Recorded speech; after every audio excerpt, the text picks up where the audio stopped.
What is up, everybody? Welcome to another edition of Drive for Show, DFS for Dough here on RotoGrinders. We've got a unique golf tournament this week, a team event. There's no snake drafts on DraftKings this week. DraftKings is the only site that has contests up. We've had it for about 3 years now for the Zurich Classic of New Orleans team event. 80 teams in the field this week. A little bit of a unique kind of wrinkle here in the middle of the season, but we'll cover it here for you. Probably will be a shorter show than usual, but still some goodies for us to talk about here with you. And as usual, you've got Justin Van Zuiden, that's me, and Derek Farnsworth, that's Notorious on the other side here tonight. And Noto coming off a week that was probably scripted about as well as the PGA Tour could hope for, with a ton of star-studded names at the top of the leaderboard last week, a playoff, and I don't think that they could have written that any better as far as how that tournament turned out, where basically you had like 20 guys in the mix on Sunday. Nobody could pull away. So it was a pretty interesting tournament last week. Yeah, the designated events have just been awesome. So what are we going to do? Let's change them up next year and get rid of the cut and make them even worse. But yeah, it was a fun event. Watching that playoff was a lot of fun. I don't know if you watched the Sunday coverage, but the drama with Patrick Cantlay on the par 3 was pretty fun. He ended up getting up and down from in between a bulkhead and I don't know what to call it, but it was kind of like the Zalatoris last year, where the ball was stuck in between two pieces of wood. Everyone kind of thought he was just going to take his drop, and he ended up trying to hit it, and he hit it really well. So yeah, it was fun. The playoff was good. Spieth had 2 or 3 chances to win it there, lipped out one of the putts, and then finally on the third playoff hole, Fitz just threw a dart. So I think moving forward, we have to pay careful attention to the transcripts from the Fitzpatrick interviews. He's now won at the course where he visited as a child. I guess his family used to come here every year as a vacationing spot. And then he won at the Brookline, the U.S. Open, where he won the U.S. Am. So wherever he has warm and fuzzy feelings about, that's what we got to pay attention to. He almost made a 2 on that, what was the third playoff hole? I can't remember, three or 4 playoff holes, but almost hold the approach shot. So pretty incredible win there for Fitzpatrick, and a tournament that, like I said, was wide open. I think when I looked at as the leaders headed to the back 9 on Sunday, there were 24 players within 3 strokes of the lead, which was just pretty incredible how everything bunched up there. Scoring was pretty good, but nobody could pull away. Nobody put the 4 elite rounds together, and that just kind of led to everything bunching up there.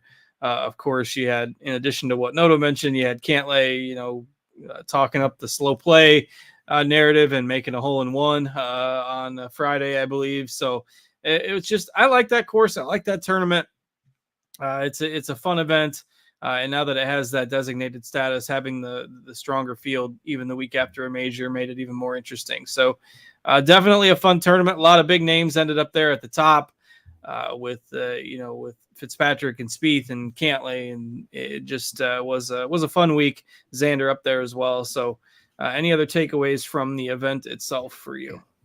Yeah, I do hope they keep this as a designated event. Like you, I love the course, but hopefully they don't put it the week after the Masters moving forward. It's just it's really tough. A lot of guys just complaining about being fatigued and whatnot. Xander, you mentioned. I mean, classic Xander kind of falls apart on Saturday and then makes a huge run on Sunday to finish top 5. And then Theegala, 2 weeks in a row, just magic on Sunday. Ended up finishing 5th, and he lost strokes ball striking for the week. He gained 5.5 around the green and 5.4 on the green. So Theegala quickly coming, one of the better scramblers on the PGA Tour. And I got to mention Brian Harman, back in our lives, top 10. He's going to go on a run now. First round leader too, I believe, right? Or no, was he one shot back? I think Hovland ended up passing him. Somebody, I think it was Aaron Rye, because it got delayed and then Rye came out. Oh, that's right. Finished the next day. That's right. I don't think I checked the day after. So yeah, that's right. Well, nice to see him playing well after, losing strokes. We mentioned his stretch of losing strokes on approach in however many straight events. So yeah, we'll see. He's always very streaky. So now he's going to go on a stretch where he, strikes it well for about 12 tournaments in a row. So Let's see. Anything else from last week? I don't think there was anything else that caught my eye. My boy Ryan Fox with the WD with an illness in the first round hosed my snake draft team again. We don't have to do a snake draft tonight. I'm not going to lose $5 this week, but I should look and see who ended up taking that down last week. Give them some credit on the show here for going through it with us. All right, 11th out of 12 for me. Sorry to the poor soul who finished behind me. BA Wheels and Kenrick and Taco Shark, the 3 cash spots last week. Taco Shark's been up there, I think, a few times. So kudos to you guys. But no snake draft this week with the format. DraftKings doesn't even have those up for this week. And mentioned it'll probably be a shorter show.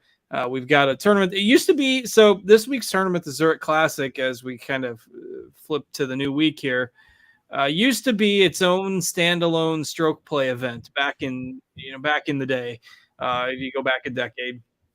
And then for whatever reason, I don't remember the circumstances around it, but I just think it was becoming too easy, whatnot, to be a traditional PGA Tour stop. Not that a lot of the courses are that hard these days, but the guys were tearing this course up.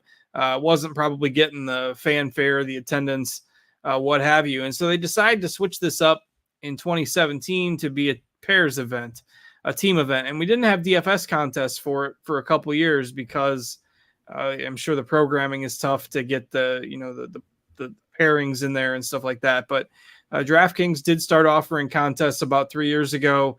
FanDuel, I think, tried it once, but we do have DraftKings contests for this week. And again, it's a pairs event. 2 of the rounds, they'll play alternate shot. 2 of the rounds, everyone plays their own ball, and you take the best score on each hole. And those will be the rounds that have the better scoring, obviously. And I believe DraftKings has the rule in place. The 2 partners are separate players in the player pool, but you can only roster one of them on the same team. So if you are using our projections at RotoGrinders, we only project one of the 2 golfers in each team so that you're not getting error lineups that might have both players from the same pairing on them. So DraftKings lists the players separately, but you can only play one of them on any given roster. TPC Louisiana, the host course, as I mentioned, easy course. With the format, obviously, you'll see plenty of scoring, plenty of birdies, and trying to get as many guys through the cut as possible is definitely paramount with the way the scoring works for this tournament. So you can tidy up the loose ends I missed there on the format and then talk a little bit about the course.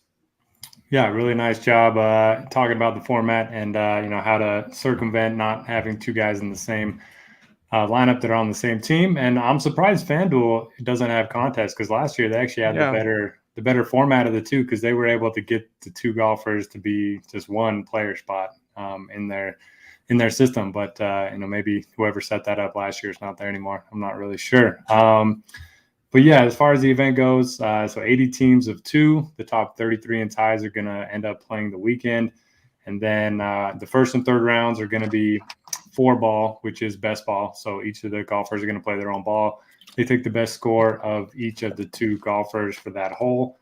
And then second and fourth rounds are going to be the foursomes, which is alternate shot. And that's kind of where you're going to see a big difference in scoring. You're going to see some teams go low, not as low as the best ball, but you'll see some like 3 under par or something like that. And then you'll see some teams just absolutely crater because they have to rely on their teammate a lot more than they do in the best ball format. So day 2 and 4 is going to be the big moving days. And then the course itself, PDI design, not really anything that stands out in terms of course fit. Just I think it's more about the team dynamic than it is about the course this week. And just for the record, if you're wondering about the scoring, the cut at this tournament last year came in at -8. Everybody who made the cut finished at least -10. The winning score was -29 with Cantlay and Schauffele, Burns and Horschel at -27, Redmond and Ryder at -24, and then quite a few teams at -23 tied for 4th. So again, goes to show you that you're going to want to have guys playing the weekend, especially with that third round with the 4-ball, plenty of scoring chances available in that round. So 8 under was the cut line last year. That is pretty representative of what you'll see with the top 33 in ties, as Noto mentioned, making it through out of the 80 squads that we have. All right. So again, we only have 80 pairings to go through here. And so at the bottom, it gets pretty rough. So this will go fairly quick. But if we look at the top pairings this week, Cantlay and Schauffele are defending champs, arguably the 2 top golfers individually in the field, both coming off top 5 finishes last week. You've got Homa Morikawa, you've got Im and Mitchell, and you've got Justin Suh and Theegala are your 4 teams that are priced above 10K on DraftKings this week. I mean, no matter who you're talking to, if you're just talking about who's the top overall team projection-wise, not considering ownership, I mean, it's pretty tough to go away from Cantlay and Xander given their history together. Yeah, I mean, they play every Ryder Cup, President's Cup pairing together. They're best friends off the course. They are the 2 best golfers in terms of, my rating individually. And so obviously they're going to be the best team rating as well. Defending champs. They also finished 11th here in 2021. And they're both in good form. I mean, both top 5 last week, both top 15 at the Masters. So nothing bad to say about them, but they are going to be very popular. Yeah, and it's just because if you look at the way the salary structure is arranged, the top group doesn't really seem like a premium price compared to everyone else. It's not like I think you could have made a case to price them at like 12K or 11.8 or something like that, or price the other teams down a little bit just to see what that would have done to ownership. And I have not looked at odds. Have you looked at odds to see where their win odds compare to others? Yeah, they're about 3 or 4 to 1 on most books. Next closest is crazy. Is Homa and Morikawa. They're about 8 to 1. Which is pretty. I mean, those odds are pretty crazy when you consider the format and the fact that there is some variance involved. But just goes to show you how much stronger they are, and Homa and Morikawa as well compared to the rest of the field. So that we got then those other 3 teams above or at or above 10K. Is there any of them that you would consider as a tournament pivot away from the chalk? Yeah, I mean, I think there's some really good options here. I do like Homa and Morikawa. They both played together at the President's Cup. I don't believe they were paired up in any of those matches, but they got that team experience, and they kind of have different skill sets in that Homa's a very good putter. Morikawa, very good driver, very good iron player. So I think those strengths and weaknesses kind of play off each other. We'll see how they end up doing. They've never played this event together, but I do think they're a nice pivot off of Cantlay and Schauffele. The other 2, I mean, Theegala, I keep fading him, and it keeps hurting me. So eventually he's not going to gain 10 strokes on and around the greens. Maybe he keeps it going this week. I think him and Justin Suh are quite a ways below the other 6 golfers above 10K. So I would kind of rank them, Cantlay, Schauffele, and then Homa, Morikawa, then him and Mitchell, and then Suh and Theegala. That would be the order that they're priced. I do like him and Mitchell a little bit as well, but I might just X out the others above this range and go all in on Cantlay and Schauffele, though going underweight on Homa and Morikawa does make me a little bit nervous. But also part of that is because I like some of these groups, and we get into the 9K range. You do have some narratives in this as well. Like one of the 9K pairings is Montgomery and Kitayama, who I believe are both residents of the area and were college teammates. I think I read that this morning. You've got Burns and Horschel, who played well here last year, and you've got the Kim pairing, Tom Kim and Siwoo Kim. Tom Kim, Noto mentioned it last week, still only 20, keeps on rolling on the PGA Tour, and Siwoo Kim, you can target aggressive golfers in this tournament because of the format. And Siwoo Kim, fits that profile. He's risk reward, and he's also got a pretty lengthy track record on Pete Dye courses. So give me the Kims this week at 9,700. I like them quite a bit. What are your thoughts on the 9K range? Yeah, they're my pick to win this week, so I'm right there with you. You mentioned the Pete Dye narrative, and these two at the President's Cup are absolutely awesome. I think they ended up beating Cantlay and Schauffele on Saturday to kind of keep the international team in the mix. This is when Steve Wu just went nuts after Tom Kim drained like a 15-footer on 18 to win the match. So that was a lot of fun. So they obviously got the chemistry going. And, yeah, I think they're good fits for the course. So I'm right there with you. Horschel and Burns are tough because I do think people are going to play into that course history. They finished 4th in 2021, second here last year. But Horschel's just been so bad. I have a hard time playing him at this price point. So if I'm going to X out somebody in this range, probably going to be them. I don't mind looking at Clark and Hossler. Hossler's a guy that can make a lot of putts, and Clark's been playing solid all-around golf. So he's going to be my next option. And you mentioned Kitayama. He worries me a little bit. I mean, he absolutely sprays the ball. He could put Montgomery in some really bad spots in the alternate shot. But they both have good upside. So that's kind of the risky boomer bust pairing that I would look to in MME style.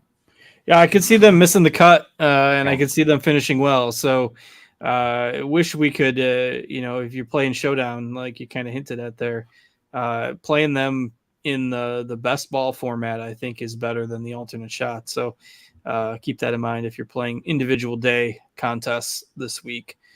All right, Lipsky and Rye at 9K flat. They feel a little overpriced, though. Rye did start off hot last week. It's not like he finished there. He finished T48, so he's been making cuts. But I don't know about 9K for that group. You do start to see maybe a little bit of a dip. Damon and McCarthy at 8,900. English and Hoagie at 8,800. Moore and Neesmith at 8,700. Hardy Riley at 86. Hadwin Taylor and Nick Taylor at 85. The Canadian pairing. Patton Kizzire, Brendan Todd at 8,400.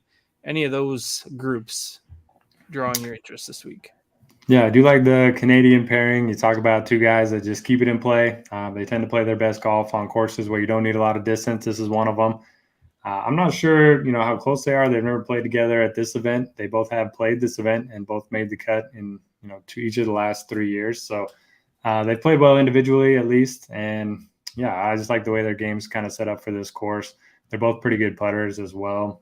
And then I like Kizzire and Todd. So I was looking at guys that play well on Pete Dye courses. Both of them really good splits there. And they are complete opposite golfers. Kizzire is the streaky guy that can get red hot with his irons and make a lot of birdies. And then Todd's the most consistent guy around. He's going to hit a lot of fairways and he's going to make some putts. So if those two can play off each other's strengths and weaknesses, I think that could be a really interesting pairing. Much like Taylor and Hadwin, they've both played here individually and made the cut. So those are going to be my favorites in the 8Ks. I'm kind of rooting for the Fitzpatricks to win just so we can get, Alex Fitzpatrick on the PGA Tour. That's kind of one of the cool things about this event is whoever you're played or paired with, if you win, you get your PGA Tour card. So we saw Koepka's kind of play this event in the past, and it would be a fun story. Does it surprise you that they're 8,200? Or that, obviously that's reflective of their odds, but with Matt coming off a win, I don't know. It's tough to when you get. I can't remember where Brooks and Chase were usually priced. I suppose it was probably around the same range. So, are you saying they're cheap or expensive? No, it feels a little cheap to me with one of the better PGA Tour players on there. But I don't. I don't know. Maybe that's overvaluing his partner. It's tough, and I don't know how many people are going to play him. It's just it's really interesting to see how that plays out. It's not like his brother is like, a scrub, outlaw tour guy. It's not like he's got no talent. No offense to the outlaw tour guys. I'm not trying to do that.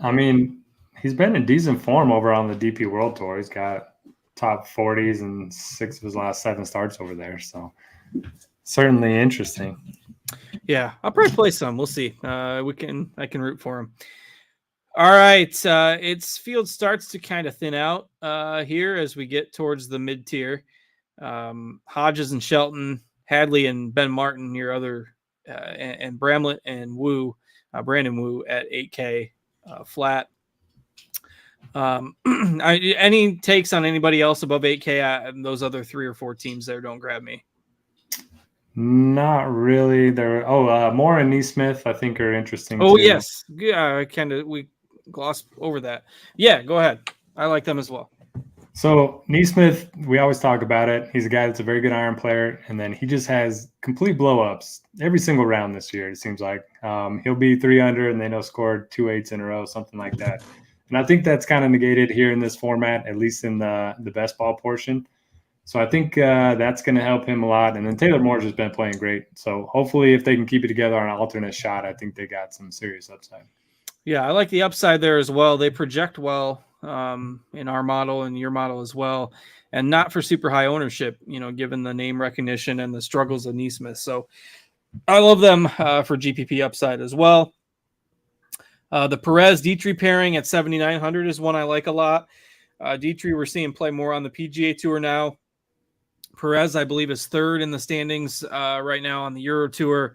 A couple guys with some ceiling that I don't think are going to get a whole lot of attention, given that they're not household names, but they're certainly good golfers. So give me that pairing at 7,900 as one of my favorites in the mid range as well. You've got Zach Johnson and Steve Stricker. This isn't the John Deere, it's but they'll be 260, 270 off the tee, but we'll see if they can keep up. You've got Zurich Classic specialist Ryan Palmer. He couldn't coerce a big name into playing with him this year like he's done in the past, but he's got a pretty spectacular history here. He's having a terrible season, but it will be interesting to see how he fares. Griffin and Gerard, who just got special temporary membership, also at 7,700. Will Gordon, Davis Thompson at 7,600. Any of those groups stand out to you? I've lost far too much money on Ryan Palmer this year. I'm not going to be chasing that anymore. But yeah, like you mentioned, he's been paired with Jordan Spieth, John Rahm, and then I can't remember who he was with last year. It was another pretty good. I got to find it. I'm going to find it while you're talking. But yeah, I mean, he's been with some great guys. I don't know how he got those guys to play with him, but I think they were just saying he would just go up to guys on the range like 4 months in advance and just be like, "Hey, do you have a partner for for the Zurich?" And if they said no, he just wouldn't leave them alone. Or if they said yeah, so that's interesting. But I like the Dietrich Perez combo that you talked about. I also like Ryan Griffin and sorry. It was Scheffler last year. So yeah, Rahm, Spieth, and then Scheffler. That is wild. That's wild. He's got some dirt on somebody.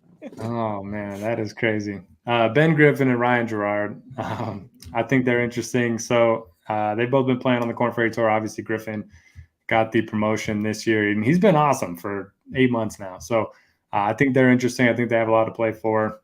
Gerard's going to be more motivated than a lot of these guys that are just here to have some fun because he can lock up his PGA Tour card. So I think they're interesting. And then if you want pure boom or bust, I mean, Will Gordon and Davis Thompson, these are guys that finish. They post 66s and then they miss the cut the next day. Both of them just completely out there. I think they're interesting, but I could see him missing the cut for sure. Yeah, I like them for GPPs as well. They were the last cut from my article. I was almost going to put them in, and then they were the last group that I left out. So I'm fine with them as well. And I'll have quite a bit of exposure to this kind of range, just because once you get below like 7,400, it just gets tough to endorse anyone other than, a dart throw, hoping that somebody finds some form. Scott Stallings and Trey Mullinax are kind of the ones at 7,400 that I think might have a ceiling. Mullinax has missed like 4 cuts in a row, but Stallings has been playing okay. Mullinax is a bomber. I think that, they could be a risk reward pairing as long as they don't blow up an alternate shot, which you're going to say about a lot of these lower end teams. But at 7,400, I think they're okay. Callum Shinkwin and Matt Wallace have been grading out fairly well in our projections. At least from the first batch that I was looking through. But a lot of these other pairings, they just have like one guy who's just in awful form dragging down the group. Seong Kim and Benny An are probably the safest, I guess, at 7,100. But any other values you're kind of looking at here this week? Yeah, you say it's one guy bringing them down. I can't find any golfer in this range that's been playing well the last 6 months. I mean, yeah, SH Kim and Benny On rate out the best for me, but they're going to be 25 to 30% owned in an event where the variance is increased due to the team format. I don't think I can go there. Maybe if you're playing cash games, I think they're the easy click. But man, for tournaments, I'm willing to take anybody, half the ownership, a third the ownership, and take my chances. You mentioned Molinex and Stallings. They both finished T13 here in 2019, so they might have been paired together that year. I'm not sure, but see if I can find that as well. It would be a interesting coincidence if they didn't play together and finish in the same spot. I got it. You said 2019, right? Yeah, because 2020 got canceled. Yeah, they were paired together. That's right. I think they were in the lead or close to it. I thought I remembered something like this. So they finished 8 shots back, but they shot a 77 in the final round. So they shot 61 and 62 in the 2 4-ball rounds. Wow. And they were in the lead on Sunday and shot +5. And ironically enough, that was the year that Palmer played with John Rahm and they won. So we've come full circle. Yeah, that just shows the alternate shot is the true difference maker in this event, because everybody's going to go low on the best ball. Speaking of guys that played well here in the past, I mean, Luke List, when this was a stroke play event, lost in a playoff. Can't remember who he lost to. Brian Stewart, maybe. But anyway, so he's got some good history here, although he's just been terrible. I don't think having a teammate's can help his putting at all. Yeah, there's not much down here. There's just not. I mean, we could throw out names just to throw out names, but you can live in the 7K range for your values. Maybe you sneak in one in that 73, 7,400 range. Like Noto mentioned, Kim and Benny On are going to be the chalk. But you look, Troy Merritt, 5 of 16 making cuts. Robert Streb, 2 of 16. Kevin Tway, 8 of 19. Let's see, Duffner, 7 of 16. McGreevy, 5 of 19. Eckroat, 6 of 15. They're just, nobody is doing anything down here. And some of these guys' stats are Korn Ferry stats, let alone PGA Tour stats. So I just can't see rostering anybody under 7K. I probably won't have any of them in my player pool. I got a couple for you. Okay. Michael Kim, I've been talking about him a little bit lately. He's been making cuts, not a ton of upside, but he's been finishing T45 or better pretty much every event that he's been playing in. He's paired up with Seung-Yul No, who's finished top 40 in his last 2 starts. They are at 6,800. And then the team that rates out the best in the 6Ks is Aaron Baddeley and Harrison Endicott, who I've never rostered once. Better fix the model. Yeah. I mean, there's nothing that stands out in terms of stats or form or course history, so I'm not really sure how they're popping, but probably just who else is in the 6Ks. And that's about it. Yeah, I actually do think I ranked Michael Kim in our value rankings because I needed to pick another couple pairings under 7,500 for our DraftKings rankings, and it gets pretty tough down there. So I do think I threw Michael Kim in there in one of the lower spots. So yeah, I can maybe get behind that if you need it. You're going for that double stud lineup, and you want to throw a punt in there. That would probably be the choice. All right. Well, I told producer Steve before we went on the air that this would probably only be around a half an hour tonight because there's going to be no snake draft. It's a smaller field, and we are right at that 30-minute mark. So I'm going to hold true to my word, and we're going to call it a show here this week. This is the last kind of weird event that we'll have for a while. It's the only team event on the calendar that's part of the regular PGA Tour rotation. Obviously, you have the Ryder Cup, President's Cup, things like that. But we'll be back next week. The Mexico Open at Vidanta. Is that a new course this year? That does not ring a bell to me. Either that or maybe it switched last year and it's only been 1 year and I just don't have it on the brain yet. But I think they played it last year and John Rahm won. Rahm did win the tournament. Yeah, I just couldn't remember if that was a new – that might have been new last year. Well, we'll have to refamiliarize. But Rahm is the defending champ, so you're remembering correctly. Noah in the chat does have a question. Sure, go for it. Are they unavoidable? I mean, in cash games, definitely yes. And even in tournaments, like I think I just want to take the overweight stance. It's so hard to see them failing in any capacity. I just don't see it. Unless they have like a blow up hole and alternate shot or something. Like it feels like their floor is like 12th or 15th or something like that. So it all depends on your risk tolerance and how you want to build lineups, but I think I'll go overweight and take my chances on being under on the other guys in this range. But yep, I'm on board with that. Wouldn't go 100%, but definitely maybe 50% if you're doing MME. I don't mind that. All right. Any other questions that I have ignored? I did not. That is it. All right. With that, we will call it a wrap here for you tonight. Good luck in all your contests this week, and we'll be back here next week, same time, same place. Thanks to Steve for producing behind the scenes for us. Thanks to Noto for joining me. I am Justin, and we'll catch you later, everybody. Take care.